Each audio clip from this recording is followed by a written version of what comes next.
الحمد لله رب العالمين والصلاة والسلام على رسوله الكريم أما بعد فأعوذ بالله من الشيطان الرجيم بسم الله الرحمن الرحيم فإذا قضيت الصلاة فانتشروا في الأرض وابتغوا من فضل الله واذكروا الله كثيرا لعلكم تفلحون وإذا رأوا تجارة أو لهوا انفضوا إليها وتركوك قائما قل ما عند الله خير من اللهو ومن التجارة والله خير الرازقين صدق اللہ العظیم۔ واجب الاحترام سامعین، السلام علیکم ورحمۃ اللہ وبرکاتہ۔ سورہ جمعہ کی 10 اور 11 نمبر آیات تلاوت کرنے کی سعادت حاصل کی ہے۔ ان آیات کا ترجمہ سماعت فرمائیں۔ پھر جب پوری ہو چکے نماز تو پھیل جاؤ زمین میں اور تلاش کرو اللہ کے فضل سے اور کثرت سے اللہ کی یاد کرتے رہا کرو تاکہ تم فلاح پاؤ۔ اور بعض لوگوں نے جب دیکھا کسی تجارت یا تماشا کو تو بکھر گئے اس کی طرف اور آپ کو کھڑا چھوڑ دیا۔ اے حبیب، انہیں فرمائیے کہ جو نعمتیں اللہ کے پاس ہیں وہ کہیں بہتر ہیں لہو اور تجارت سے، اور اللہ تعالیٰ بہترین رزق دینے والا ہے۔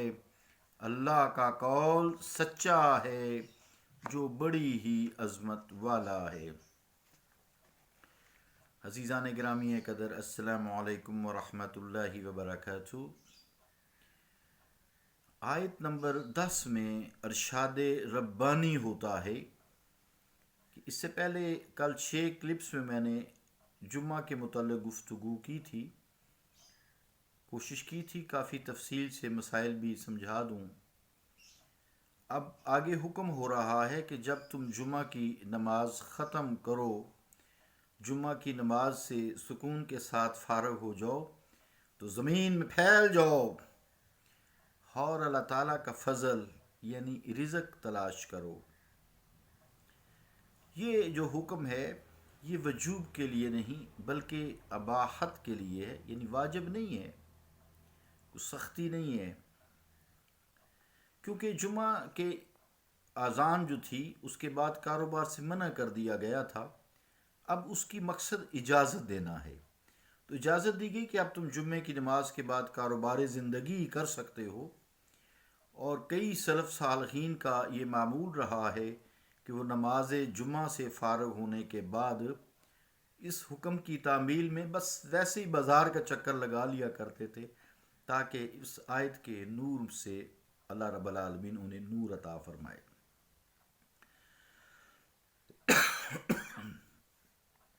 اللہ تعالیٰ کے ذکر کو اللہ رب العالمین نے صرف نماز تک ہی محدود نہیں کیا، بلکہ اللہ کا حکم ہے یا ایھا الذین آمنوا اذکروا اللہ ذکرا کثیرا، اے ایمان والو اللہ تعالیٰ کا ذکر کثرت سے کرو۔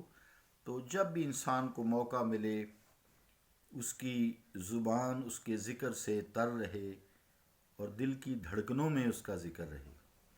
یہ ذرا باطنی بات ہے کہ آپ کوئی بھی کام کریں تو اس کے ذکر سے ہی اس کا آغاز کریں اور دل اور زبان اس کے ذکر میں مصروف رہے۔ اللہ تعالیٰ کا جب انسان ذکر کرتا ہے تو اس کی فلاح پاتا ہے، اور کثرت سے ذکر ہی فلاح دارین نصیب کرتی ہے۔ آخری جو آیت اس سورہ پاک کی ہے 11 نمبر آیت سورہ الجمعہ کی، اس میں ایک واقعہ کی طرف اللہ رب العالمین نے اشارہ کیا ہے جو ہجرت کے فوری بعد پیش آیا تھا، اور اس کے ذکر سے پھر مسلمانوں کی تربیت بھی فرما دی ہے کہ آئندہ ایسی حرکت ہرگز نہ کرنا. وہ واللہ خیر الرازقین ہے، اللہ تعالیٰ سب سے بہتر اور رزق دینے والا ہے.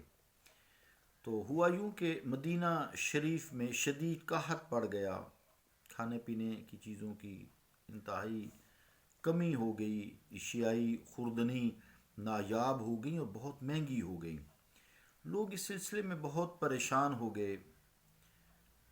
ہوا یوں کہ اچانک جمعہ کے روز حضور علیہ الصلوۃ والسلام جب اپنا خطبہ نور عطا فرما رہے تھے تو دحیہ کلبی ابن خلیفہ سامان تجارت لے کر شام سے مدینہ طیبہ میں پہنچ گئے. ابھی یہ مسلمان نہیں ہوئے تھے.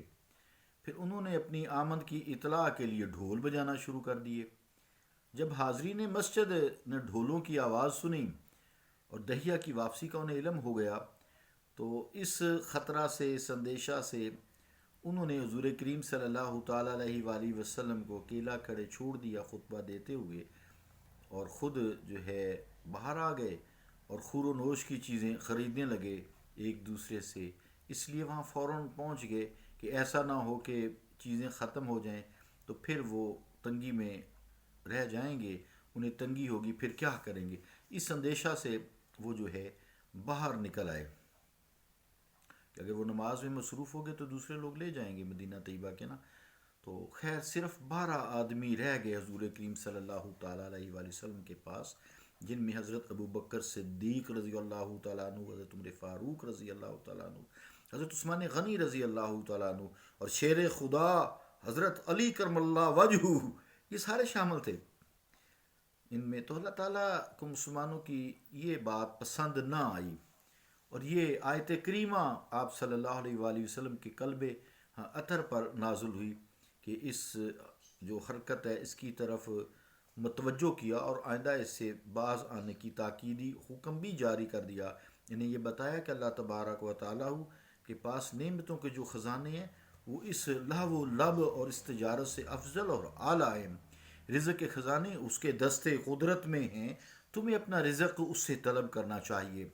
آخر میں عزیزان گرامی قدر ایک بات میں ضروری سمجھتا ہوں، میں ویسے ایسی باتوں میں اختلافات میں جاتا تو نہیں ہوں، لیکن ایک بات گوشے گزار کر دوں تاکہ انسان کا دل صاف رہے اور جس کا نہیں ہے وہ اپنا صاف کر لے. کچھ حضرات صحابہ کرام پر اس طرح باہر جانے سے اعتراض کرتے ہیں کہ انہوں نے لہو و تجارت کے لیے نماز جمعہ ترک کر دی اور اس حال میں مسجد سے نکل کھڑے ہوئے کہ جب کہ حضور علیہ الصلوۃ والسلام خطبہ ارشاد فرما رہے تھے.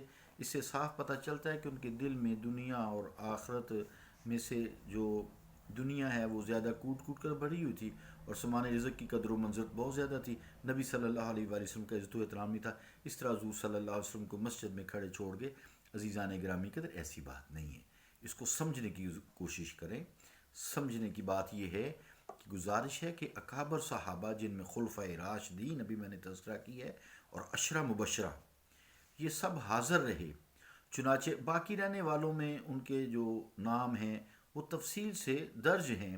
نیز یہ واقعہ ہجرت کے فوری بعد کا ہے اور جب کہ لوگوں کو ابھی صحبت نبوی سے فیض یاب ہونے کا موقع ہی نہیں ملا تھا، ابھی تو تربیت ہو رہی تھی.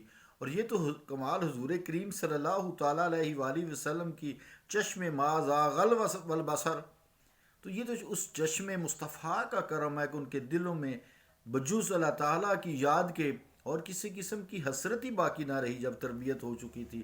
تو اس مقام تک بھی پہنچنے کے لیے، آخر سیکھنے کے لیے، تربیت کے لیے وقت کی ضرورت تھی، اس کے لیے وقت بھی درکار تھا.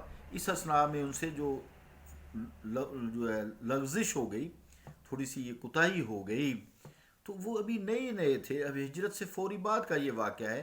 پھر انہیں اس بات کی تنبیہ بھی کر دی گئی ہے، اصلاح کی طرف توجہ کرائی گئی ہے کہ آسمان کے ستارے، عالم بالا کے ملائک اور بحیثیت بحری کی بہاریں پھر جب ان کی تربیت ہوگی تو جھوم اٹھیں ان کے کریکٹرز پر. تو سروش غیب نے انہیں پھر یہ بھی اللہ رب العالمین نے انہیں ندا دی نا، لقد رضی اللہ عن المؤمنین، تو یہ ان کے لیے خوشخبری سنائی. اولئک هم المؤمنین حقا، قرآن کریم نے فرما دیا نا، رضی اللہ عنہم ورضوا عنہ، اللہ ان سے راضی ہو گیا اور وہ اللہ سے راضی ہو گئے. تو یہ ایمان افروز نوید مسرت یہ ان کو سنائی گئی نا.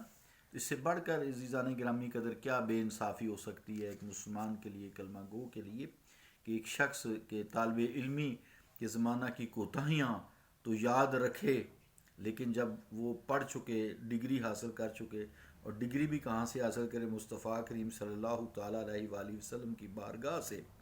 تو پھر علمی بزرگی اور اس کی اخلاقی فضیلت جب پیدا ہو جائے تو پھر اس پر زبانیں تان دراز کرے. اس کی طالب علمی کا زمانہ یاد کر کے انسان اگر اپنی طالب علمی کا یا بچپن کا واقعات یاد کرے تو خود سوچتا ہے کہ یار میں یہ کیا کرتا رہا ہوں.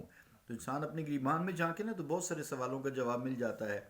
تو یہ بھی کہنا تو یہی چاہیے کہ کس نے کہا ہے کہ صحابہ کرام اس اسلامی تربیت سے پہلے ہی ساری صفات سے موصوف تھے؟ ایسی بات نہیں تھی.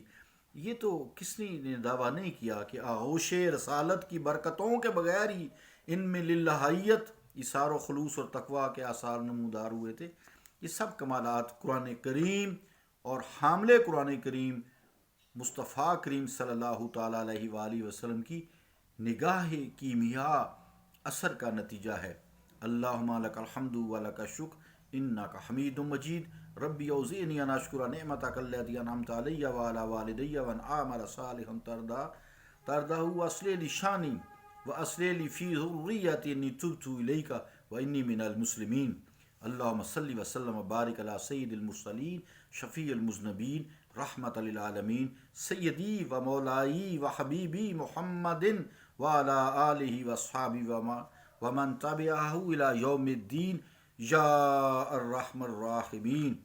صلی اللہ تعالیٰ علی رسول خیر خلقہ محمد وعلی آلہ واصحابہ اجمعین برحمتک یا رحمن.